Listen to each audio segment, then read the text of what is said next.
हाय, welcome करते हैं आपको अपने चैनल में। आज मैं आपको बताऊंगा कि हमारे पास कॉन्ट्रैक्ट की कौन सी टाइप्स हैं। इंजीनियरिंग में हमारे पास कॉन्ट्रैक्ट की बहुत सी टाइप होती हैं, लेकिन इनमें ज़्यादातर कुछ ही किस्म की टाइप इस्तेमाल होती हैं।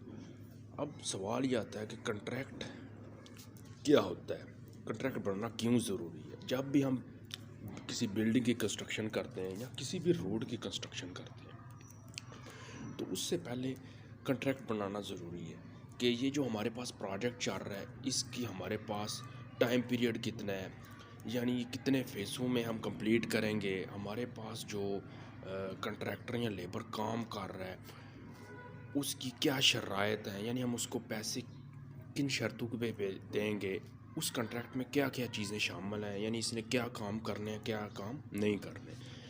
तो इसलिए ये कॉन्ट्रैक्ट हमारे पास ज़रूरी होता है। इससे हमें आसानी हो जाती है पेमेंट करते हुए, प्रोजेक्ट को टाइमली ख़त्म करते हुए, और हमें मुख्तलिफ फ्रॉड से बचने के लिए भी ये काफ़ी मदद दे। हाय, वेलकम करते हैं आपको अपने चैनल में। आज मैं आपको बताऊंगा कि हमारे पास कॉन्ट्रैक्ट की कौन सी इक़साम है और इसका इस्तेमाल किस जगह है। आगे जाने से पहले अगर आपने हमारा चैनल सब्सक्राइब नहीं किया तो प्लीज़ चैनल को सब्सक्राइब करें, नीचे दिए गए बेल आइकन पर क्लिक करें ताकि वीडियो का नोटिफिकेशन आपको वक्त पर मिलता रहे। तो चलें स्टार्ट करते हैं। हमारे पास कॉन्ट्रैक्ट की जो सबसे पहली किस्म आ जाती है वो आती है एटम रेट कॉन्ट्रैक्ट। अब एटम रेट कॉन्ट्रैक्ट क्या होता है? पाकिस्तान और इंडिया जैसे ममालिक के अंदर 90% लोग एटम रेट कॉन्ट्रैक्ट को इस्तेमाल करते हैं। यानी इसमें हमारे पास एक स्पेसिफ़िक आइटम होती है, उसका एक रेट होता है, उसके साथ उसको मल्टीप्लाई करते हैं, जो हमारे पास अमाउंट आती है वो बेसिकली हमारे पास एटम रेट कॉन्ट्रैक्ट कहलाता है। जैसे मिसाल के तौर पे अगर हमारे पास वर्क आर्डर के अंदर एक क्वांटिटी शामिल है पीसीसी की, एक पीसीसी की आइटम शामिल है, तो पीसीसी की जो आइटम शामिल है हम उसका एरिया देखेंगे, यानी वो स्क्वायर मीटर के अंदर है, स्क्वायर फिट के अंदर है। फिर उसको जो इसका रेट चल रहा है उस रेट के साथ जो मल्टीप्लाई करेंगे, जो वो रेट आएगा वो आइटम रेट का कॉन्ट्रैक्ट का रेट होगा। तो इस तरीके से हम इसको लेके चलते हैं एटम रेट कॉन्ट्रैक्ट को। इसके बाद जो हमारे पास दूसरी किस्म आ रही कॉन्ट्रैक्ट की वो आ रही है percentage rate contract. Percentage rate contract भी बिल्कुल सेम टू सेम जैसे हमारे पास एटम रेट कॉन्ट्रैक्ट है इसी तरह, बस इसमें परसेंटेज आ जाती है। जो हम लास्ट में क्वांटिटी अमाउंट निकालते हैं उसमें जो हमारे पास आइटम होती है उसको उसके रेट के साथ मल्टीप्लाई करते हैं। लेकिन यहाँ जो हमारे पास फ़र्क ये आ जाता है कि हमारे पास प्रोजेक्ट हो सकता है +5% हो, +10% हो, या -5% हो, या -10% हो। जो हमारे पास ये +5 वाली और -5 वाली कंडीशन आ जाती है, बस ये नई चीज़ इसमें ऐड हो रही है। बाकी सेम टू सेम ये चीज़ वैसे ही है जैसे हमारे पास एटम रेट कॉन्ट्रैक्ट है। अब ये क्या है, +5% और -5%।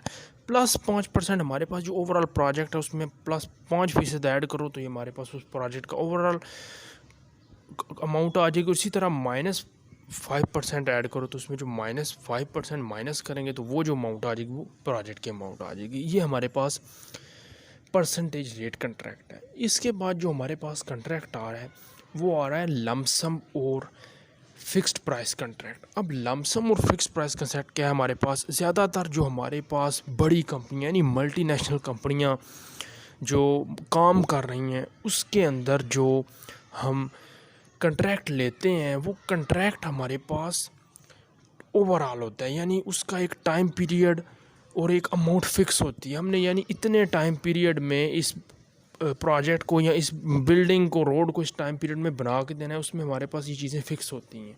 तो ये हमारे पास जो ऐसा प्रोजेक्ट होता है वो हमारे पास क्या होता है, लमसम प्रोजेक्ट होता है, लमसम कॉन्ट्रैक्ट होता है, या फिर फिक्स्ड प्राइस कॉन्ट्रैक्ट होता है। इसके बाद हमारे पास जो लास्ट पर कॉन्ट्रैक्ट आ रहा है वो हमारे पास आ रहा है लेबर कॉन्ट्रैक्ट। अब लेबर कॉन्ट्रैक्ट हमारे पास क्या होता है, यानी लेबर कॉन्ट्रैक्ट हमारे पास ये होता है कि मिसाल के तौर पे हम एक बिल्डिंग बना रहे हैं तो उसमें जो मटेरियल है वो हमें क्लाइंट प्रोवाइड करता है, लेकिन जो कंस्ट्रक्शन करते हैं जो लेबर वगैरह प्रोवाइड करके हमने बिल्डिंग कंप्लीट करनी होती है वो हमारी होती है, यानी कि वो कंट्रैक्टर की होती है।